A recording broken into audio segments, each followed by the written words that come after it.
Hi friends, good morning. આજે ઘણા સમય પછી તમારી સામે રૂબરૂ થઈ રહી છું. Welcome to my new blog. 2-3 મહિના પછી બ્લોગ બનાવવાનો ટાઈમ મળ્યો બીકોઝ ડિસેમ્બર એન્ડિંગ હતું, તો પૈસા કમાવા તો ખૂબ જરૂરી છે ભાઈ. તો મારું ફાઇનાન્સ યર એન્ડિંગ કહેવાય. આજે વાત કરવા જઈ રહી છું એકદમ કેચી અને ટચી સબ્જેક્ટ ઉપર. એ પહેલા પણ મારો બ્લોગ હતો ચરસ, ગાંજા, ડ્રગ્સ અને દારૂના રવાડે દીકરીઓ પણ વળી રહી છે અને આમ તેમ બધી જગ્યાએ પીવાય છે. અમદાવાદ, ગુજરાત આપણું ડ્રાય સિટી હોવા છતાં પણ ખૂબ પીવાય છે અને વ્યસનો ખૂબ થઈ રહ્યા છે ઘરે ઘરે.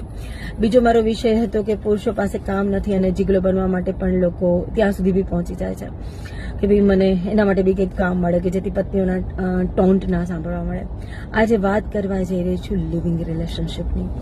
લિવિંગ રિલેશનશીપમાં રહેવાની જાણે એક ફેશન આવી હોય એવી રીતના અત્યારે દેખાય છે. ઘરે ઘરે ઠેર ઠેર જગ્યાએ લોકો લિવિંગ, કારણ કે છોકરીઓ કમાય છે અને હવે પુરુષના આધાર અને સહારાની કે બેકહેન્ડની જરૂર નથી.